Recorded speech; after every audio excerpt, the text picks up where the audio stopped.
Hello जी, राम राम जी सभी को। आप सब कैसे हो? उम्मीद करते हैं कि आप सब ठीक होंगे। तो आज हम छिपा हुआ खजाना एक नैतिक कहानी पढ़ेंगे। एक बूढ़ा आदमी था, उसके 4 बेटे थे। वे सभी बहुत आलसी थे। एक दिन बूढ़ा बीमार पड़ गया। धीरे धीरे उसने अपने आखिरी दिनों को गिनना शुरू कर दिया और बिस्तर में पड़ गया। वह हमेशा अपने बेटों के भविष्य के बारे में चिंतित रहता था, क्योंकि वे बहुत आलसी थे और किसी भी तरह का काम नहीं करते थे। वे मेहनत से ज़्यादा भाग्य में विश्वास करते थे। धीरे धीरे बूढ़े व्यक्ति का स्वास्थ्य बिगड़ने लगा। वह और अधिक बीमार हो गया। हर दिन उनकी तबीयत खराब होती जा रही थी। इसलिए उन्होंने अपने बेटों से उनके भविष्य में बात करने का फैसला किया। लेकिन उनके बेटे बहुत जिद्दी थे और वे अपने पिता पर बिल्कुल भी ध्यान नहीं देते थे। बूढ़े आदमी ने अपने बेटों को काम के महत्व का एहसास कराने के लिए एक तरकीब सोची। उसने अपने बेटों को बुलाया और उन्हें अपने पास बैठने को कहा। उसने उन्हें बताया कि उसके पास सोने के सिक्कों और महंगे रत्नों वाला खजाना था, जिसे वह उनके बीच बराबर बांटना चाहता था। यह जानने के लिए चारों भाई बहुत उत्साहित थे। उन्होंने अपने पिता से उस जगह के बारे में पूछा जहां खजाना रखा गया था। उस बूढ़े व्यक्ति ने उत्तर दिया, बेटो, मैं इतना कमज़ोर हो गया हूँ कि मैं उस स्थान को बिल्कुल याद नहीं रख सकता जहाँ मैंने खजाना रखा था।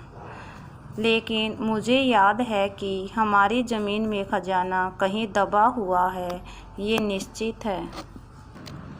आलसी बेटे बहुत खुश थे और वे सोचने लगे कि खजाना कहाँ होगा। वे बहुत परेशान थे, क्योंकि उनके पिता छिपे हुए खजाने की सही जगह को भूल गए थे। कुछ दिनों के बाद बूढ़े व्यक्ति की मृत्यु हो गई। बेटे दुखी और चिंतित थे। अंत में उन्होंने ज़मीन खोदने और गड़े हुए खजाने को खोजने का फैसला किया। दोनों ने मिलकर बहुत मेहनत की और पूरी ज़मीन खोद दी, लेकिन कोई खजाना नहीं मिला। फिर उन्होंने अपनी ज़मीन के किनारे एक निशान देखा। उन्होंने इसे खोदने और यह पता लगाने का फैसला किया कि इस जगह में अलग क्या है। उनका मानना था कि खजाना वहाँ छिपा हो सकता है। उन्होंने उस क्षेत्र को बहुत गहरा खोदा, लेकिन कुछ हाथ नहीं लगा सिवाय पानी के।